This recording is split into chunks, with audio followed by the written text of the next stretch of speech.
Hi, my name's Chris. I will be reading from Harry Potter and the Deathly Hallows, Chapter 13.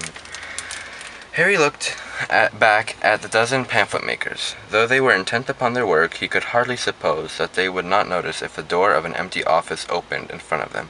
He therefore withdrew from an inner pocket an odd object with little waving legs and a rubber-bulbed horn for a body. Crouching down beneath the cloak, he placed the decoy detonator on the ground.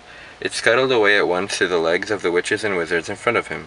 A few moments later, during which Harry waited with his hand upon the doorknob, there came a loud bang and a great deal of acrid black smoke billowed from a corner.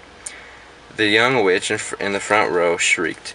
Pink pages flew everywhere as she and her fellows jumped up, looking around for the source of the commotion.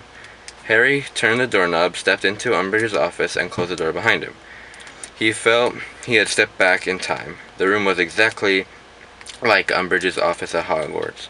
Lace draperies, doilies, and dried flowers covered every available surface. The walls bore the same ornamental plates, each featuring a highly colored, bare-boned kitchen, gambling and frisking with sickening cuteness. The desk was covered with a flouncy flowered cloth. Behind Mad-Eye's eye, a telescopic attachment enabled Umbridge to spy on the workers on the other side of the door. Harry took a look through it and saw that they were all still gathered around the decoy detonator. He wrenched the telescope out of the door, leaving a hole behind, pulled the magical eyeball out of it, and placed it in his pocket. Then he turned to face the room again, raised his wand, and murmured, "Accio Locket." Nothing happened, but he had not expected it to. No doubt Umbridge knew all about the protective charms and spells. He therefore hurried behind her desk and began pulling open the drawers. He had saw quills and notebooks and spellotape, enchanted paper clips that coiled snake-like from their drawer and had to be beaten back.